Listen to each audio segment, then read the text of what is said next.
Welcome back to Bolo Up and the read with this wonderful book by Michelle Smart called The Billionaire Cinderella Contract.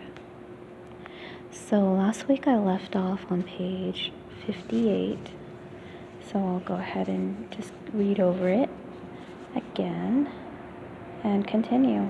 So you have 15 minutes of fun with me. Yay! Since their talk in the kitchen, things had been far more cordial between them.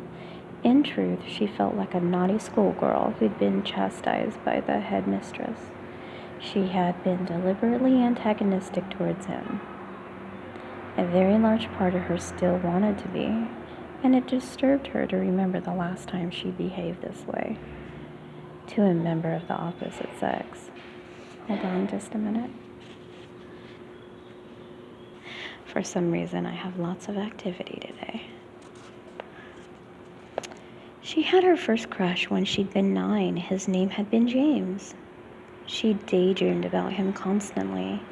In her overactive imagination, she dreamed up adventurous scenarios where she put herself in danger in pursuit of something marvelously worthy, like rescuing a cat from a tree and then needing James to come bounding in to rescue her.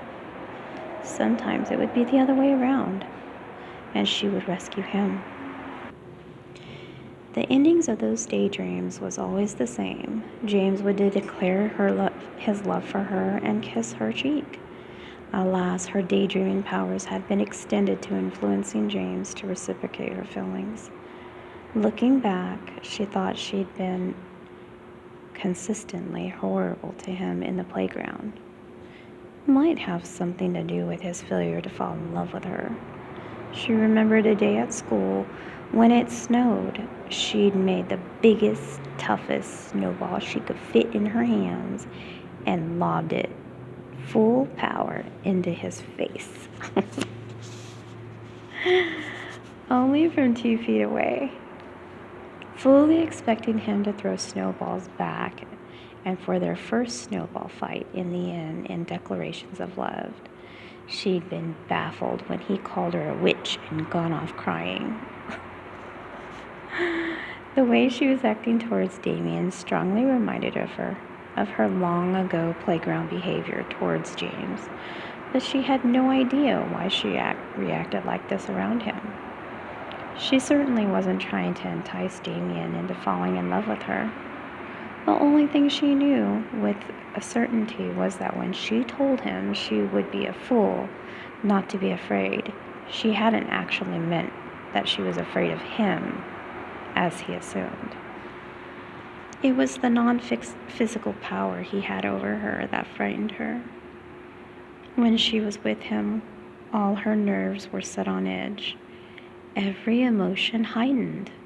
Even now, when she was making a concerted effort to drop the antagonism, her heartbeats couldn't settle into a rhythm, and all her sensors were attuned to his every move.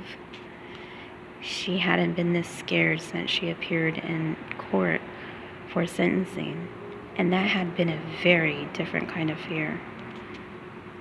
"Tell me about your life," she said when he settled onto the sofa opposite of her. They exchanged only basic pleasantries during their shared meal, which hadn't helped her nerves in the slightest. She needed conversation to stop herself from thinking. What's it like growing up a rich boy? What she really wanted to ask was why he thought his brother was watching him and assessing his electronic communications, and what those documents were so important to him contained.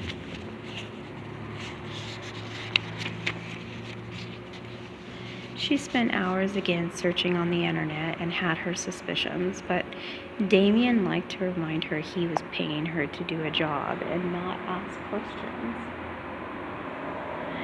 He had a large drink of beer and he'd poured for himself and wiped the froth from his lips away with his thumb. "Next time. Tonight I want you to tell me about yourself." "You already know everything about me." He gave a faint smile. My Vida, I know very little about you. I know you're 24, that you're an actress looking for a big break, and that you have a sealed criminal record for possession of drugs, intent to supply, nothing more. I thought you dug into my history, only your recent history, and only to satisfy myself that you are free of drugs. What criminal records did the other actresses on your short list have? I don't remember.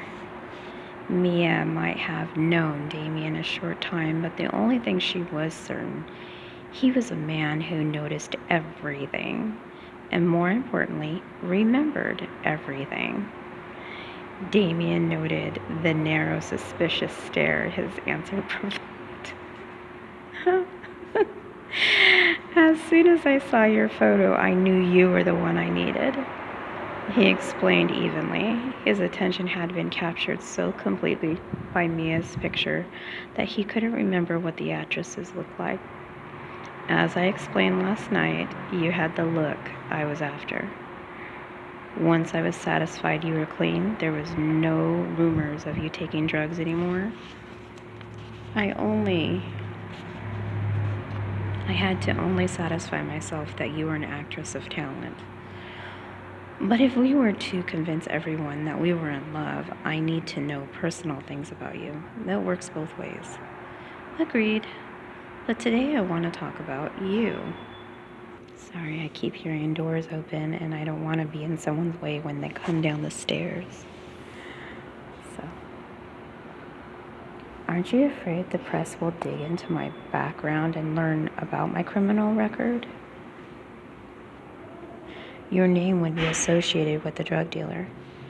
They won't. And even if they did, they wouldn't be able to do anything about it. Your record is permanently sealed. I was assured of that before I approached you. She had a sip of her drink, eyes weary. Damien pinched the bridge of his nose and sighed. Please, my Vida, that document, put it out of your mind. How can I? Knowing her criminal record was in someone else's hands, could be used against her at any time, was like having a permanent weight lodged in her chest. What if she mucked the job up? Would he use her record as a weapon against her as punishment? While she knew zero about the documents he needed to